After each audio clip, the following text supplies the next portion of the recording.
নমস্কার, আমার নাম সানা মালিক।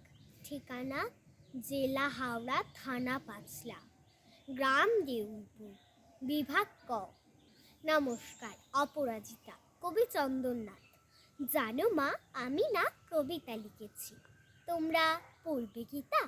মায়ের কাছে সে খাতা মেলে ধরি ছোট্ট অপরাজিতা। রাগে চোখ মেলে মা তাকে বলেন, মাতা কি খারাপ হলো? ছাইপাশ সব না লিখে বড় অঙ্কের খাতা খোলো। মুখ ভার করে গুটি গুটি পায়ে গেল সে বাবার কাছে। কবিতা লিখেছি ও বাবা, তোমার দেখার সময় আছে? মুখটি না তুলে বললেন বাবা, কবিতা লিখেছ? বেশ, পড়বো তো বটে, আগে খবরের কাগজটা করি শেষ।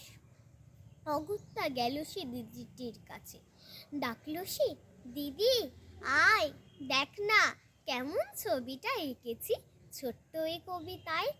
দিদির দু চোখে টিভি পর্দার ঝলমলি রোশনায় বলল, কবিতা তুই লিখেছিস? কবিতা নোটা ছাই। অপরাজিতার চোখ ছল ছল, বুকে কান্নার ঢেউ। তার লেখাই প্রথম কবিতা, দেখল না পড়ে কেউ। একা ঘরে বসে সামনে তাকালি মালাকি সাজানো ছবি। স্নিগ্ধ দু চোখে রয়েছেন যে সহজ পাটির কবি। কবিতার খাতা মেলে ধরল, ঠোঁট দুটো থরো থরো।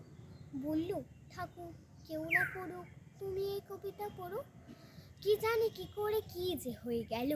এই কথার সাথে সাথে রবি ঠাকুরের মালা থেকে ফুল ঝরল সে খাতা তাতে।